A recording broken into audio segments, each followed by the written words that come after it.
Now let's talk about inbreeding, because this is a major challenge that farmers get or face every other day.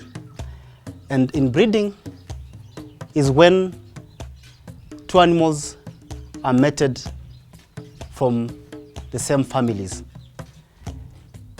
There are a number of cases which lead to inbreeding, but let me talk about the effect of inbreeding in production and in the performance of the animals. Inbreeding has to be curbed by farmers because it's the highest contributor of infertility in dairy cows. And therefore, farmers ought to keep the records and be able to establish the genetics and the families of the animals to make sure that they don't mate the animals that are related, and they don't mate animals that come from the same parents and the same family. One of the effects of inbreeding, as I mentioned, is low production. You'll find that the animals will produce low amounts of milk because of the genetic makeups, and these will be caused by fertility issues. Most of the animals that have been inbred are prone to infection by diseases, and they will grow up being unhealthy, and that will affect much on the production of the animals.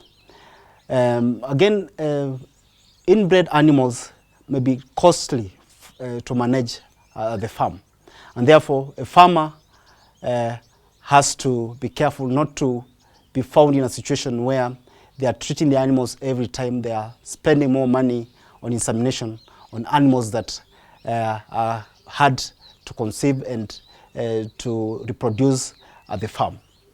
We have a number of things that farmers need to keep in mind to avoid inbreeding. And one of it is keeping of proper records. Farmers should keep breeding records and organize them in a way that they can retrieve them, refer to them, and establish the lines and families from which the animals have been born.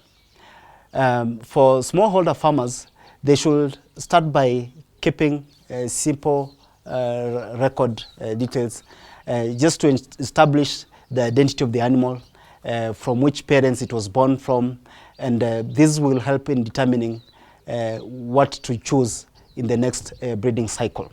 Therefore, records play a key role in curbing inbreeding, and farmers ought to keep proper records.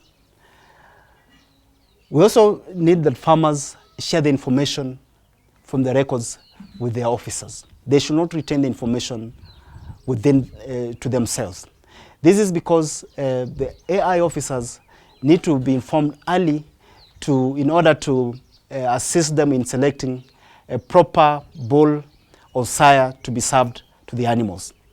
They will be able to establish the families of the bulls that are on market, and be able to select the one that best suits the animals based on the records that have been availed.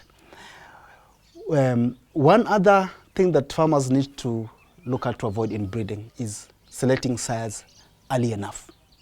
Farmers ought to prepare and identify the sire that, or the breed and genetics that they need to introduce to the animals.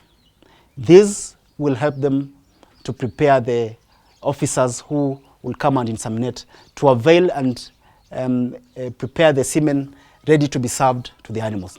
Farmers will do so with the assistance of qualified breed officers in selecting the bulls by use of the dairy cattle bull catalog, which establishes the families of bulls that are on market, and comparing it with the ones that have been used on the farm to make sure that the animals are not inbred. One other aspect which I want to point out that will easily help the farmer to avoid inbreeding is identification of the animals. If farmers have a larger herd size, they ought to properly identify the animals in a manner that will help them easily track the families of the animals to avoid chances of inbreeding or mating the animals with the sires that are closely related or that are from the same family.